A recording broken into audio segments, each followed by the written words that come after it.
A alergia é uma doença do sistema imunológico, onde ele reconhece partículas do ambiente que são inofensivas como invasores. É como se ele tratasse um alimento, por exemplo, como um vírus, no sentido de gerar uma resposta de defesa, uma resposta de inflamação.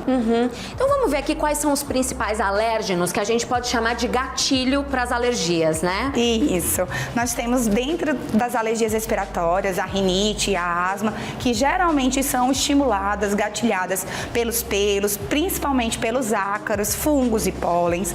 Nas alergias alimentares, nós temos alergias que se apresentam na pele, que são as chamadas IgE mediadas, que são anticorpos, e aí o paciente vai ter sensibilidade, uma resposta, às vezes, ao peixe, por vezes ao leite de vaca, que na infância é o alérgeno mais comum, os crustáceos e os amendoins, que são destaques nos adultos. E nós temos também alergias alimentares, cuja apresentação ela é mais tardia e os sintomas predominantes são mais intestinais.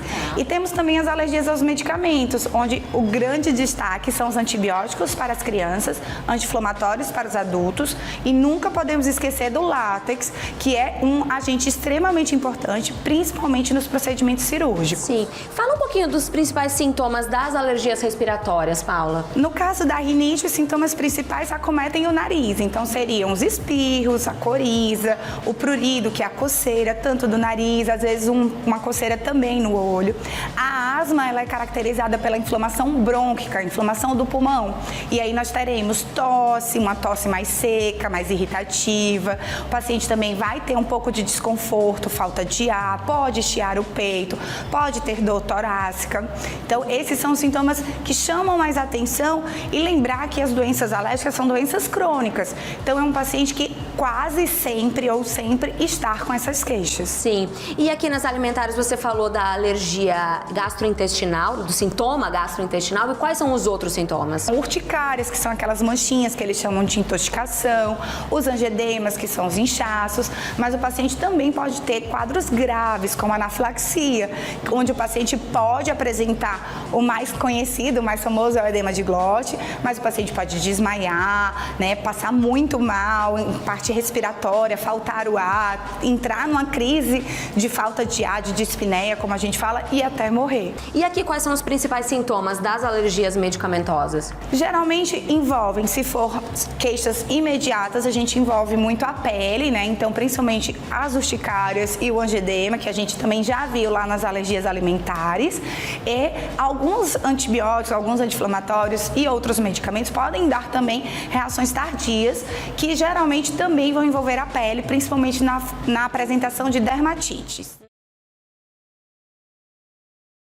A rinite é uma doença que o componente genético já é conhecido, então geralmente alguém com rinite tem familiares portadores de rinite também, e nos primeiros anos de vida a gente já começa a observar a influência ambiental nesse paciente.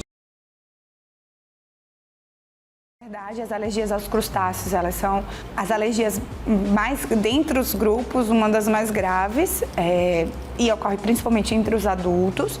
É muito como essa história de pouca exposição, né? Então, às vezes o paciente fala, quando eu como muito, eu tenho a maior chance. Tem uma maior chance porque está se expondo mais, mas se você for comparar alguém que passou uma vida sem comer, a chance é muito maior dela do que a minha, que, por exemplo, adoro e como com frequência. Então, a gente tem muito essa questão cultural de, às vezes, não ofertar nos primeiros anos, e hoje já se sabe que, pelo contrário, quanto mais diversificada a sua alimentação nos primeiros anos de vida, incluindo os crustáceos, o camarão, o caranguejo, maior a chance de, ao longo de uma vida, você tolerar. Mas sim, você pode desenvolver alergias alimentares ao longo da vida. Alergias de pele, entre elas a dermatite, elas podem ocorrer ao longo de uma vida, e no caso da dermatite de contato perioral, precisa ter algum produto levando essas lesões inflamatórias. Tanto que no começo era só localizado, depois foi espalhando, não é uma coisa que você passa o produto e na mesma hora acontece. Isso aí são dermatites irritativas. Dermatites alérgicas, elas tendem a ser mais tardias, porque precisa do reconhecimento pelo sistema imunológico para aí gerar uma reação. reação. E no caso da Daiane, que tem 3 tipos de alergia, a gente pode considerar que uma pessoa que tem um tipo é mais fácil, ela tem mais predisposição para ter outros tipos? Sim, com certeza. O sistema imunológico de um alérgico, ele não tem uma resposta adequada para o ambiente, né, para as moléculas ambientais. Então, se você tem uma alergia, por exemplo, respiratória, nada impede que um belo dia o seu sistema imunológico também tenha esse comportamento inadequado para um alimento, e aí você desenvolve uma alergia alimentar. Então, a relação entre as doenças alérgicas, em asma e dermatite, alergia alimentar e rinite, já é conhecida. Sim. Uma alergia que a gente não falou é a alergia a inseto. Tem alguns insetos específicos que podem causar, né? É um tema extremamente importante, porque os insetos do grupo Hymenoptero, que são as abelhas, vespas, maribondos e formigas, podem causar reações fatais, né? A gente tem, esses insetos, eles têm venenos que, ao entrar em contato com a pessoa que tem essa predisposição, esse sistema imunológico desequilibrado, um comportamento de reação, incluindo as reações anafiláticas, que são as reações graves. Algumas desenvolvem cura espontânea ao longo da vida, como as alergias alimentares que desenvolvem na infância, elas costumam curar.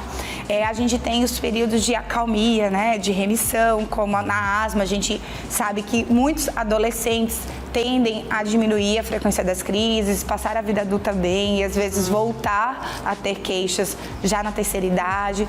Então, de uma maneira geral, algumas alergias podem ter essa evolução boa, mas elas majoritariamente são crônicas, então acompanham o paciente ao longo de uma vida, mas tem tratamento, inclusive hoje tem tratamentos que mudam o curso da doença, como na rinite a gente tem a imunoterapia, que são as vacinas de alergia, onde a gente estimula essa imunidade a voltar ao equilíbrio e ela consegue assim fazer com que o paciente tenha uma qualidade de vida como se ele não tivesse alergia, mesmo sem medicações, mas é um tratamento que precisa da indicação do alergologista, assim como os medicamentos que nos ajudam também a cuidar do paciente como ela.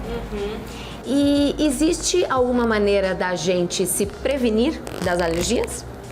Existem algumas teorias que trazem que os bons hábitos para o sistema imunológico, eles ajudam no controle e até um pouco na prevenção, não só das alergias, mas de todas as doenças que dependam do sistema imunológico. Então, durante a gestação, não fazer dietas, né, de exclusão, já ficou comprovado com a alimentação diversificada da gestante, protetora, o aleitamento materno exclusivo, que já é assim extremamente conhecido, muito falado, e na verdade o aleitamento materno pelo máximo de tempo que a mulher puder ofertar, né, para o seu bebê. O parto normal, o parto vaginal, porque naquela passagem o bebê vai ter o contato com a microbiota da mãe e ele já vai começar a ser estimulado a desenvolver tolerância, o contato com animais desde muito cedo, com a natureza, bons hábitos alimentares, prática de atividade física. Então, bons hábitos, de uma maneira geral, estimulam a imunidade a ter esse comportamento adequado. Sim.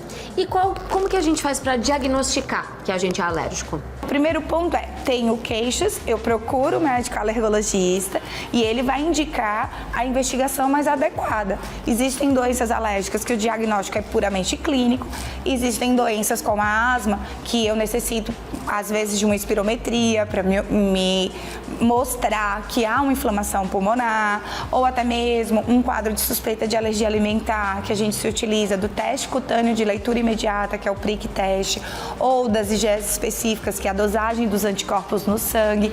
Então, dependendo da queixa do paciente e do raciocínio clínico, há ou não exames que possam contribuir com aquele diagnóstico. Mas o diagnóstico de alergia, ele é genuinamente clínico. O paciente precisa ter queixas para iniciar a investigação.